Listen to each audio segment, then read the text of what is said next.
में आपका स्वागत है। हम देख रहे हैं क्लास 11th का भारतीय संविधान। तो आज देखने वाले हैं चैप्टर नंबर 3 को। इसमें दिया हुआ है चुनाव एवं प्रतिनिधित्व। देखिए जो है हमारे देश में चुनाव कैसे होता है और उसका प्रतिनिधि कौन होता है और कैसे प्रतिनिधित्व करता है, इसके बारे में हम लोग चैप्टर नंबर 3 में पढ़ने वाले हैं। तो आते हैं क्वेश्चन नंबर 1 की तरफ। इसमें दिया हुआ है अल्पसंख्याक प्रतिनिधित्व किस पर आधारित होता है। तो अभी पीछे बताएं अल्पसंख्याक क्या किस आधार पर हो सकते हैं। जनसंख्या के आधार पर, भाषा के आधार पर और जाति के आधार पर जो है अल्पसंख्याक हो सकते हैं। करें कि इनके बारे में बोला गया है कि अल्पसंख्याक जो है की प्रतिनिधित्व किस आधार पर होती है। तो देखिए किस आधार पर होती है यहाँ पे दिया गया है। तो इसका आंसर सभी हो जाएगा। क्या हो जाएगा? सभी हो जाएगा। डी, धर्म के आधार पर, भाषा के आधार पर, संस्कृति के आधार पर, जाति के आधार पर हो जाएगा। तो इसका आंसर सभी हो जाएगा। क्या हो जाएगा? आंसर डी हो जाएगा। नेक्स्ट क्वेश्चन को देखेंगे। सन 1932 में सांप्रदायिक निर्णय के द्वारा किसके आरक्षण की व्यवस्था की गई। 1932 में सांप्रदायिक निर्णय के द्वारा किसके आरक्षण की व्यवस्था की गई। तो इसका आंसर बताइए दोस्त, क्या होगा? तो इसका आंसर डी हो जाएगा। क्या हो जाएगा? डी, दलित जातियों की 1932 में सांप्रदायिक निर्णय के आधार पर करें कि किसके आरक्षण की व्यवस्था की गई थी। तो दलितों की। किसकी व्यवस्था की गई? दलितों की व्यवस्था की गई। नेक्स्ट क्वेश्चन, और लोकसभा में एंग्लो इंडियन के लिए कितने स्थान आरक्षित है।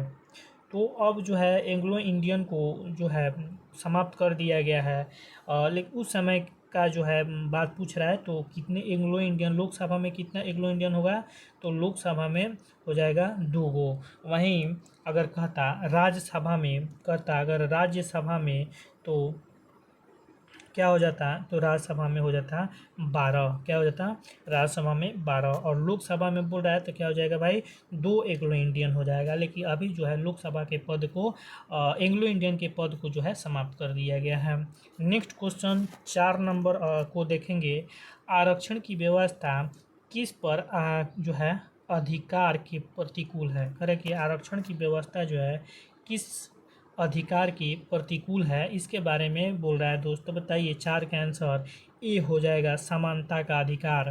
क्या हो जाएगा? समानता का अधिकार। नेक्स्ट क्वेश्चन, किस अनुच्छेद के द्वारा लोक सेवा में सभी नागरिक के लिए अवसर की समानता सुनिश्चित की गई है। देखिए इसमें क्या बोला है कि किस अनुच्छेद के द्वारा लोक सेवाओं में, यानी जो है लोक सेवाओं में, लोक सेवा के बारे में बात कर रहे हैं कि सभी नागरिकों के लिए जो है अवसर की समानता सुनिश्चित की गई है। तो किस अनुच्छेद का बात कर रहा है। तो यहाँ पे आंसर हो जाएगा सी, अनुच्छेद 16 हो जाएगा। क्या हो जाएगा?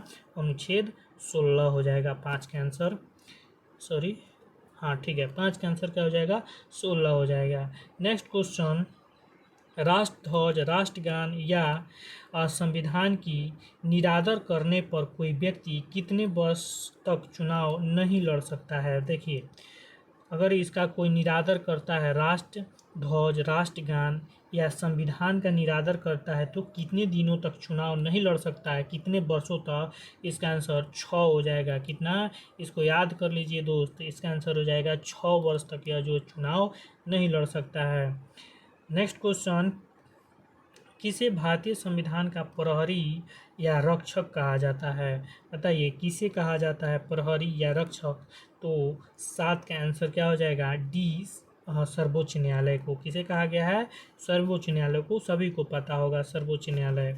नेक्स्ट क्वेश्चन, भारतीय संविधान के किस भाग में चुनाव आयोग की व्यवस्था की गई है। चुनाव जो हमारे देश में जो है लोकसभा या किसी भी मतलब स्टेट में भी अलग अलग चुनाव आयोग होते हैं।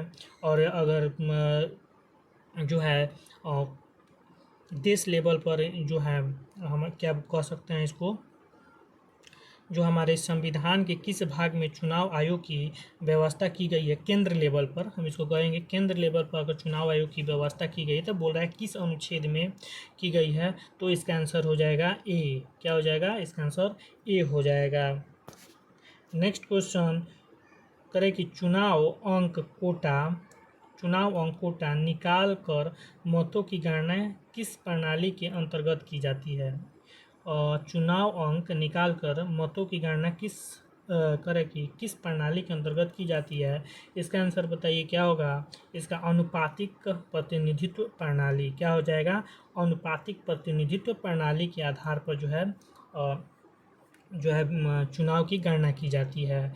नेक्स्ट क्वेश्चन, यदि राजनीतिक दलों के चुनाव चिन्ह संबंधित कोई विवाद हो जाता है तो उसका निपटारा कौन करता है? चुनाव चिन्ह संबंधित कोई विवाद होता है तो कौन करता है बताइए? क्या राष्ट्रपति करता है? नहीं। क्या सर्वोच्च न्यायालय करता है? नहीं। क्या संसद करता है? नहीं। यह जो है इसका निदान जो है भारत का चुनाव आयोग करता है। कौन करता है? भारत का चुनाव आयोग करता है। नेक्स्ट क्वेश्चन, एक व्यक्ति राष्ट्रपति के लिए अधिकतम कितनी बार निर्वाचित हो सकता है, यानी चुने जा सकते हैं? तो बताइए कितने बार इसको निर्वाचित किया जा सकता है, कितने बार जीत सकता है राष्ट्रपति? तो इसका आंसर होगा एक व्यक्ति राष्ट्रपति के लिए अधिकतम कितनी बार जो है निर्वाचित हो सकता है? तो 11 का आंसर देखिए, इसमें जो है कोई सीमा नहीं। इसका आंसर हो जाएगा डी। 11 का आंसर जो हो जाएगा डी, माने अनेकों बार हो जाएगा। इसका आंसर क्या हो जाएगा? अनेकों बार हो जाएगा। नेक्स्ट क्वेश्चन,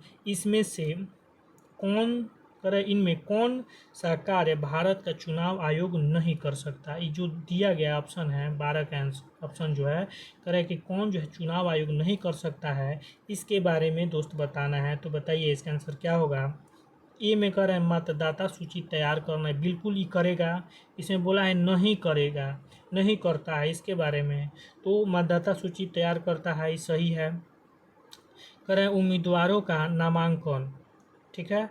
उसके बाद मतदाता केंद्र की स्थापना करता है, ये भी बात सही है। पंचायतों के चुनाव का सर्वेक्षण करता है, ये भी बात सही है। ये जो है उम्मीदवारों का नामांकन नहीं करता है। क्या है? उम्मीदवार। देखिए इसमें उम्मीदवारों का यह जो है नामांकन नहीं करता है। सॉरी दोस्त, देखिए यहाँ पे 12 का आंसर जो है इसका आंसर डी हो जाएगा। पंचायतों के चुनाव का सर्वेक्षण नहीं कर सकता है। 12 का आंसर पंचायत के चुनाव का सर्वेक्षण नहीं कर सकता है। नेक्स्ट क्वेश्चन, भारत में निर्वाचन आयोग जो है करने के लिए सर्वोच्च निकाय कौन है? करें कि भारत में निर्वाचन आयोजित करने के लिए सर्वोच्च निकाय कौन है? तो 13 का आंसर सी हो जाएगा, निर्वाचन आयोग। क्या हो जाएगा? निर्वाचन आयोग। नेक्स्ट क्वेश्चन को देखेंगे, 14 नंबर क्वेश्चन है, महिला प्रतिनिधित्व का समर्थन किसने किया? तो 14 का आंसर बताइए क्या हो जाएगा? सी, जे.एस. मिल ने महिला प्रतिनिधित्व का सर्वेक्षण किसने किया? जे.एस. मिल के द्वारा। करें किस देश में सूची प्रणाली प्रचलित है? तो 15 का आंसर सी हो जाएगा। करेंगे 15 का आंसर सी, स्विट्जरलैंड और जर्मनी दोनों हो जाएगा। स्विट्जरलैंड और जर्मनी दोनों हो जाएगा। नेक्स्ट क्वेश्चन को देखेंगे, करें एकल संक्रमणीय मत प्रणाली का निर्माता कौन है? एकल संक्रमणीय मत प्रणाली का निर्माता कौन है? 16 का आंसर डी हो जाएगा, थॉमस हेयर। नेक्स्ट क्वेश्चन, किस कानून ने विधान परिषद में मुसलमानों को स्थानों का आरक्षण प्रदान किया? देखिए ये भी क्वेश्चन बहुत इंपॉर्टेंट है। करें कि किस कानून ने विधान परिषदों में मुसलमानों को जो है स्थानों का आरक्षण प्रदान किया? किस कानून ने? इसके बारे में पूछ रहा है। तो देखिए सबसे पहले जो है मुसलमानों के लिए स्थान आरक्षण की व्यवस्था जो है इसका आंसर ये हो जाएगा 1909 में 9 के मार्लो मिंटो सुधार जो है मुसलमानों के लिए जो है आरक्षण की व्यवस्था की थी। नेक्स्ट क्वेश्चन को देखेंगे, लोकसभा तथा राज्यों की विधानसभाओं में किन्हें आरक्षण प्रदान नहीं है? करें कि लोकसभा तथा राज्यों की विधानसभाओं में किन्हें आरक्षण जो है प्राप्त नहीं है, इसके बारे में बताना है तो महिलाओं की। नेक्स्ट क्वेश्चन, भारत में चुनाव आयोग में मुख्य चुनाव आयुक्त सहित कुल कितने सदस्य हैं? तो 19 का आंसर हो जाएगा 3। क्या हो जाएगा, कितने चुनाव आयुक्त होते हैं? तो मुख्य चुनाव आयुक्त और 2 अन्य चुनाव आयुक्त होते हैं, सभी को मिला के कितना हो जाएगा, 3 हो जाएगा। नेक्स्ट क्वेश्चन, और इस चैप्टर का लास्ट क्वेश्चन जो है, जे.एस. मिल के अनुसार महिलाओं को मताधिकार मिलना चाहिए, क्यों मिलना चाहिए? तो इसका आंसर हो जाएगा राजनीतिक सभ्य व शिष्ट हो जाएगी। क्या हो जाएगा, राजनीतिक सभ्य व शिष्ट हो जाएगी। तो आज के लिए इतना ही।